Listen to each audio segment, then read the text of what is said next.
एक असाइनमेंट की वजह से मैं और मेरी फ्रेंड रुके हुए थे, तो हमने सोचा कि आज हमें फाइनली मौका मिल गया उस रूम में जाने का। जो एज होती है ये इसमें ऐसा ही होता है कि क्यूरोसिटी इतनी ज़्यादा होती है बच्चों को कि तो हमें ये था हमसे क्या छुपा रहे हैं, हम भी देखें ऐसी क्या बात है। फिर होता है ना कि सबको बताएंगे और ये बस मेरा स्टेप आगे बढ़ा है। चौखट जो होती है जिसको कहते हैं उससे अंदर गई हूँ मैं, मेरी फ्रेंड आगे थी, मैं पीछे पीछे थी।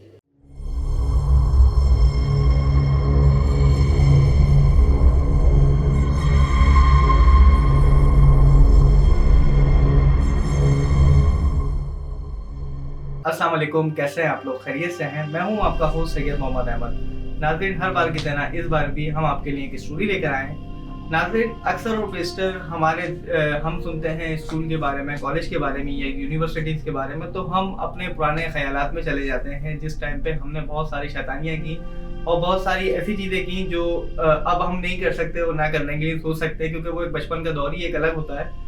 इसी तरह से आज जो हमारी गेस्ट हैं वो हमारे लिए एक स्टोरी लेकर आई हैं। स्टोरी के साथ-साथ एक बहुत बड़ी नसीहत भी है जो आजकल के नौजवानों को सोचनी चाहिए कि इस तरह से ना करें। अगर कोई चीज़ बंद है उसको ना खोली जाए, कि अगर आपको वहाँ की मैनेजमेंट मना करे, क्योंकि जब आपके हाथ में पूरा कॉलेज है, पूरी कॉलेज में आप घूम सकते हैं और एक इन्होंने जगह को पैक किया हुआ है, किसी वजूहात की वजह से पैक किया हुआ है, फिर भी हम चाहते हैं कि उसको भी जाके देखें कि क्या वजह है। होता है जवानी के अंदर, मगर फिर भी हमें कभी-कभार इस चीज़ से एहतियात करनी चाहिए कि ऐसे काम ना करें कि जिससे हमें कोई नुकसान हो। हमारे साथ हमारे सब्सक्राइबर मौजूद हैं रिजा। रिजा ने हमसे कॉन्टैक्ट किया कि मैं भी आपको एक स्टोरी सुनाना चाहती हूँ, क्योंकि अल्हम्दुलिल्लाह वो हमारी सारी स्टोरी सुनती हैं और सारी स्टोरीज़ से इनको काफ़ी चीज़ों में अवेयरनेस भी हुई है कि कौन सी चीज़ कैसे करनी चाहिए, कौन सी चीज़ में नुकसान है। क्योंकि हमारा मेन मकसद होता ही यही है कि हम अपने नाज़रीन को अपनी बुरी चीज़ों से और अच्छी चीज़ों से आगाह करें कि कौन सी चीज़ बेहतर है, कौन सी चीज़ ना बेहतर है। हमारे हर उसमें कोई ना कोई नसीहत होती है। अस्सलाम वालेकुम, कैसी हैं रिजा, आप खैरियत से हैं?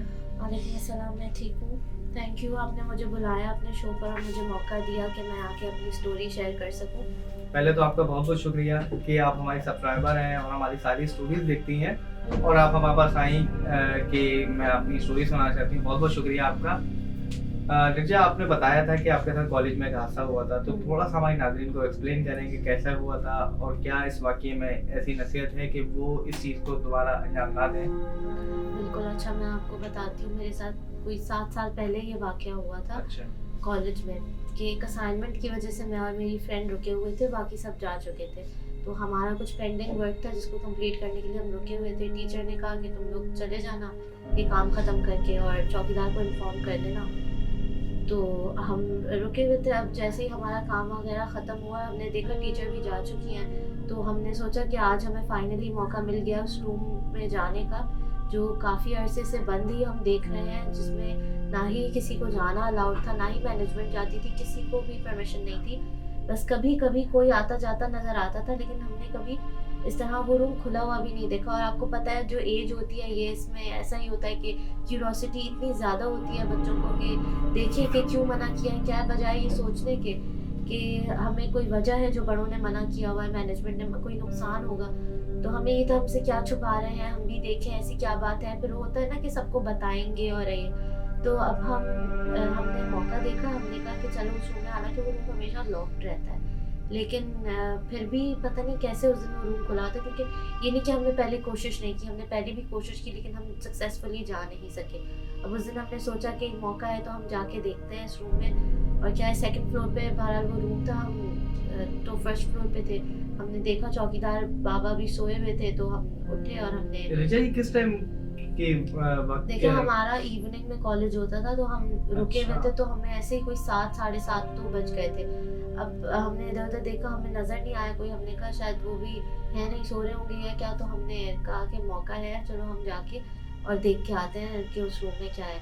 अब टाइम भी कुछ ऐसे मगरिब का हो रहा था, गर्मियों का टाइम था, तो हमसे ये बहुत बड़ी गलती हुई कि हमने टाइम भी हम इस तरह के टाइम पे गए, जबकि जिस वक़्त कहते हैं अवॉइड करना चाहिए घर से बाहर निकलना, और अकेले मतलब बगैर दुपट्टे कहते हैं लड़कियों को कि नहीं जाना चाहिए और परफ्यूम नहीं लगाना चाहिए। तो हम बस बेएहतियाती की हमने कि हमने ख़्याल नहीं किया टाइम का भी, और बस हम एक्साइटेड होके चले गए ऊपर। अब हम ऊपर गए तो इत्तेफ़ाक़न वो रूम खुला हुआ, हालाँकि अजीब-सी बात ये है कि वो लॉक्ड रहता था रूम, और फिर भी उस टाइम पे वो रूम खुला हुआ था? वो रूम खुला हुआ था उस वक़्त। जब हम गए, अब रोकने वाला भी कोई नहीं, तो लाजमी सी बात है, रूम भी खुला मिल गया, तो हमने जाना तो था, हमने कहा कि चलो अच्छा मौका है, हम देख के आते हैं। फ़ोन्स वगैरह हमारे पास थे, हमारे बैग्स हमारे पास थे, क्योंकि सारा पैकअप करके हम जो है बस निकल रहे थे। अब मेरी फ्रेंड और मैं, हमने कहा कि चलो चलते हैं बस। अब खैर डर सा भी लग रहा था कि क्या वजह है, हमें मना किया है, क्या है ऐसा अंदर। हमने कहा क्या हो, देख के आए चलो। तो हम खैर अंदर जाते हैं, तो जैसे ही बस मेरा स्टेप आगे बढ़ा है, चौखट जो होती है जिसको कहते हैं, उससे अंदर गई हूँ मैं, मेरी फ्रेंड आगे थी, मैं पीछे पीछे थी, तो दरवाज़ा बंद हो गया। उस रूम का दरवाज़ा बंद हो गया। अब जैसे ही मैं मुड़ी, ये बिल्कुल एक फिल्मी सीन सा लग रहा होगा आपको कि मैं क्या कोई फिल्म की कहानी सुना रही हूँ आपको, लेकिन वाकई ऐसा हुआ। और बिल्कुल जैसे ही मैं पलटी नॉब घुमाने के लिए दरवाजे का, तो वो खुले ना, लॉक हो गया, जैसे कि लॉक्ड हो, लेकिन लॉक खुला हुआ था। पीछे से लॉक खुला हुआ था, लेकिन मैं घुमाऊं तो खुले नहीं। अब मैंने अपनी फ्रेंड को देखा, उसने फटाफट फ़ोन निकाला कि जो चौकीदार हैं उनको हम फ़ोन करें, तो उनका नंबर हमारे पास होता था कि कुछ इमरजेंसी हो, कुछ मंगवाना है। तो अब उन्हें कॉल करने के लिए जब मिलाई, तो फ़ोन पे लिखा होता है नॉट रजिस्टर्ड ऑन नेटवर्क। अच्छा, सिग्नल्स ही नहीं फ़ोन में।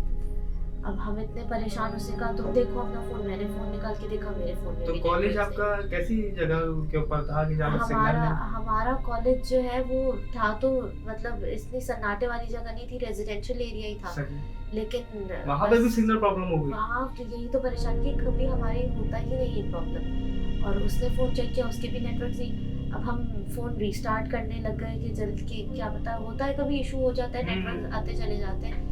रीस्टार्ट करने लगे हम फ़ोन, तो रीस्टार्ट करें फिर भी नेटवर्क्स नहीं आए। एकदम से ना ऐसे महसूस हुआ कि कोई चल रहा है अच्छा। रूम में, और हालांकि रूम खाली था, बड़ा सा रूम था, उसमें सामान भी पुराना रखा हुआ था, जैसे वो शेल्फ्स वगैरह जो होती हैं पुरानी बुक्स, और इस तरह का जो एक्स्ट्रा सामान होता है मेंटेनेंस वगैरह का, इस तरह की चीज़ें, कुछ एपरेटर्स, फिजिक्स लैब के कुछ एपरेटर्स थे वो रखे हुए थे, तो बड़ी टेबल्स। तो अब उसके पीछे से ना आवाज़ सी आई, लेकिन हमारी हिम्मत ना हुई कि हम जाके देख सकें कि वो है कौन, जो किसकी आवाज़ आ रही है।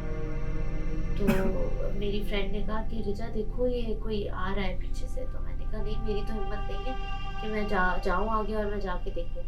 तो हमने फ़ोन, खैर अब काम भी रहे हम डर से, और हमने फ़ोन रीस्टार्ट किए, फिर भी नेटवर्क्स ना आए। सही बात है कि अकेले रूम में 2 लड़कियां और रूम में अंधेरा, और कौन है, जबकि कॉलेज में कोई भी नहीं था। अच्छा। अब सही बात है कि लड़कियां होती हैं तो और जो है ना डर लगता है, इनसिक्योरिटी फील होती है, और अब फ़ोन भी कैसे करें, दरवाज़ा भी नहीं खुल रहा। तो हमारे तो एंग्जाइटी से पसीने छूटने लग गए, हम इतने परेशान हुए कि करें तो क्या करें।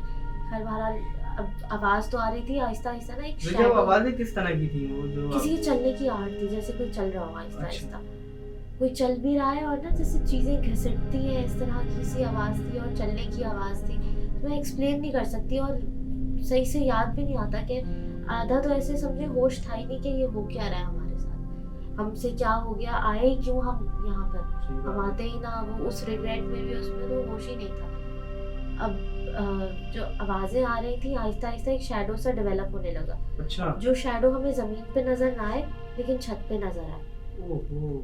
तो और सामने कोई भी नहीं? सामने नज़र कोई नहीं आ रहा, लेकिन एक शैडो नज़र आ रहा था छत पे, और इतना बड़ा शैडो था कि बाकायदा हमें, क्योंकि जो है वो बाहर से ना जैसे गली की लाइटें होती हैं, तो वो गली में लाइटिंग जो थी वो खिड़की से आ रही थी, तो एक विंडो थी उस रूम में, तो खिड़की से लाइट तो आ रही थी, लेकिन जब तो इसी तरह शैडो भी डेवलप हो रहा था, लेकिन ज़मीन पे दीवारों पे कहीं कोई शैडो नहीं, छत की तरफ शैडो बन रहा था। तो हम इतने परेशान हुए कि ये क्या है, करते करते हम जो है ना वो बेहोशी वाली हमारी हालत हो गई, तो हमें सही से याद नहीं। उसके बाद मुझे तो नहीं पता कि मेरी कब जो है वो मैं बेहोश हो गई या क्या, इतनी अनकॉन्शियस हो गई कि मुझे कुछ याद नहीं। उसके बाद बस मेरी फ्रेंड की आवाज़ आई, मुझे उठाई थी, रिजा उठो उठो, तुम ठीक हो, उठो उठो। और ये करते करते शायद वो भी बेहोश हो गई, क्योंकि उसके बाद हमें कुछ याद ही नहीं कि हमारे साथ हुआ क्या। लेकिन अल्लाह का शुक्र है कोई ऐसा वाक़या, मतलब कोई इस तरह का हादसा नहीं हुआ कि मतलब हमें, हमारी जान को या किसी चीज़ को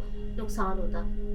अब कुछ देर बाद ये टाइम हो रहा था कुछ 7:15 7:30 का, मेरे ख्याल में कोई 8 पौने 8 बज रहे थे कि 15-20 मिनट बाद की बात है कि मेरी अम्मी की कॉल आई कि अच्छा, उस टाइम पे नेटवर्क आ गए थे आपके? फ़ोन से मेरी आँख खुली। अच्छा। फ़ोन बजने से मेरी आँख खुली, तो जैसे ही मेरी मतलब फ़ोन बजा काफ़ी देर तक बजता रहा, तो आहिस्ता-आहिस्ता मैं उठी, जब देखा तो मम्मा की कॉल आ रही थी। तो मैंने फ़ोन उठाया तो मैं इतनी घबराई हुई, वो मेरी आवाज़ सुन के परेशान हो सही बात है। कि तुम कहाँ हो? डर हो जाता है, तो कि कहाँ हो तुम, अभी तक निकली नहीं हो क्या कॉलेज से?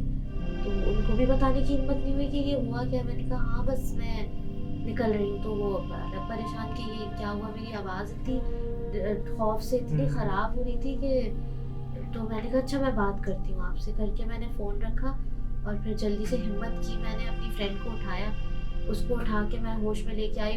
वो तो उठ ही नहीं रही थी, उस पर मैंने खैर थोड़ा पानी वगैरह डाला बैग से निकाल के, तो वो उठी, होश में आई। उसकी फिर मैंने उससे कहा तुम अपने फ़ोन के नेटवर्क चेक करो, तुम्हारे भी घर से कॉल्स आ रही होगी। तो उसने चेक किया, उसके तो साइलेंट पे था फ़ोन, मिस्ड कॉल्स आई हुई थी उसकी अम्मी अब्बू की भी। तो खैर जल्दी से उसने राब्ता किया, थोड़ा सा हम काम डाउन हुए, फिर फटाफट उठ के वो भागी उस दरवाजे की तरफ। उसने दरवाज़ा खोला तो दरवाज़ा खोलने की नौबत ही नहीं आई, दरवाज़ा वैसे ही खुला हुआ था। तो थोड़ा सा दरवाज़ा जैसे भिड़ा हुआ होता है ना, इस तरह दरवाज़ा। उस टाइम पे ये आवाज़ों का सिलसिला खत्म हो गया था? कोई आवाज़ नहीं, कोई था ही नहीं, बिल्कुल पिन ड्रॉप साइलेंस। अच्छा। ना कोई आवाज़ ना कुछ, बिल्कुल पिन ड्रॉप साइलेंस। बस एक चीज़ का हमें डिफरेंस नज़र आया कि कमरे की सेटिंग कुछ अलग थी। अच्छा। पहले सेटिंग कुछ अलग थी कमरे की, जैसे कोई आके गया हो। और फिर हमने देखा, क्योंकि मैं बहुत ऑब्जर्वेंट हूँ, जैसे चीज़ें रखी होती है ना मैं बहुत नोटिस करती हूँ। तो अगर कोई चीज़ ज़रा भी चेंज हुई हो, मैं देखूँ और दोबारा देखूँ और कुछ हिला हुआ अपनी जगह से, तो मैं फ़ौरन नोटिस कर लेती हूँ। तो कुछ चीज़ें थी कमरे की जो हिली हुई थी, वैसे नहीं थी जब हम आए थे उस वक्त जैसी थी, उसके बाद वैसी नहीं थी। तो हम खैर जल्दी करके हमने अपना सामान समेटा और हमने बाहर जाने की कि हम बस चले जाएं, यहाँ से निकल जाएं इस रूम से। और जैसे ही हम उठे तो वो देखा तो दरवाज़ा आपको बताया मैंने खुला हुआ था। बस हम जैसे तैसे हम बाहर निकले हैं रूम से और जल्दी नीचे की तरफ भागे, तो चौकीदार सारे दरवाजे वगैरह लॉक वॉक करके ताला लगा के जा चुका था अपने रूम में। तो ये अलग टेंशन हो गई हमें कि अब हम, सही बात है, ये अलग सवालात पूछेगा कि तुम लोग वहाँ क्यों गए थे, क्या था। तो खैर मैंने हम जाके उठाया उन्हें कि आप दरवाज़ा खोलते हैं, और हमें बनाते लेट हो गया प्रोजेक्ट और होश नहीं रहा टाइम का। तो उसने कहा मैंने तो सब जगह चेक किया, इतना सन्नाटा था। मैंने कहा नहीं आपसे गलती हुई होगी, आपने देखा नहीं होगा। उसको भी समझाया, फिर खैर उसने दरवाज़ा खोला, हम निकले। फिर मैंने अपनी अम्मी को इन्फॉर्म किया कि मैं निकल चुकी हूँ कॉलेज से। आयतुल कुर्सी पढ़ते हम घर गए कि अब कोई चीज़ ना हो जाए हमारे साथ रास्ते में, क्योंकि मैंने अलग रास्ते जाना था, मेरी फ्रेंड ने अपने घर अलग रास्ते जाना था। अब अकेले ट्रैवल भी करना तो ये होता है ना कि पीछे तो नहीं लग जाएगा कोई। सही बात है कि इतना बड़ा हादसा जब आपके साथ हुआ हो ऑन टाइम। तो बस उसकी वजह से इतनी देर तक डिस्टर्ब रहे, मैं सारी रात भी नहीं सो सकी। अच्छा। इतना खौफ के अपने आप पर भी हो रहा था कि हमने ये क्या किया, हम गए ही क्यों, और इस तरह का हो गया, बेहोश हो गए, इतना सब हो गया। तो बस यही, फिर अम्मी को जाके तो मैंने कुछ नहीं बताया।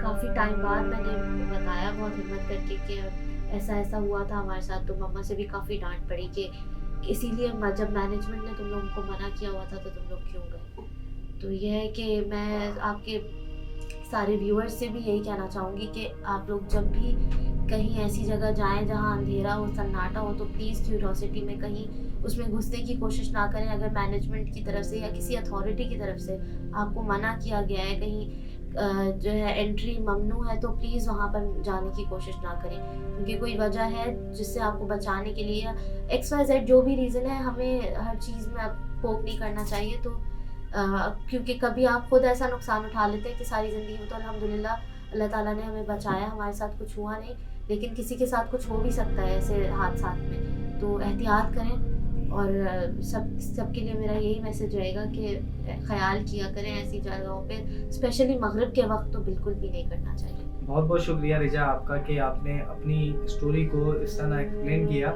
कि मुझे सुन के खुद हैरत हुई कि चलें, एक होता है बचपने में, नादानी में बंदा ऐसे काम कोई कर जाता है कि वो नामुनासिब होता है, मगर अल्लाह ने आपकी जान बचाई और आपको कोई ऐसा नुकसान नहीं दिया। उन्होंने जो भी एक मखलूक होगी, उन्होंने सिर्फ एक वार्निंग देके आपको छोड़ दिया कि नेक्स्ट टाइम, और ऑब्वियसली आप नेक्स्ट टाइम वहाँ नहीं जाएंगे, शायद वहाँ के करीब से भी ना गुजरे। बिल्कुल ऐसा ही। तो नाज़रीन, आज के लिए बस इतना ही। अगर आपके पास भी कोई इसी तरह की स्टोरी है जो आप सुनाना चाहते हैं, आपके साथ कोई वाकया हुआ हो या आपके रिलेटिव में कोई वाकया हो, तो ज़रूर हमसे शेयर कीजिए। फिर मिलेंगे किसी और एपिसोड में किसी और मेहमान के साथ। अल्लाह हाफिज़।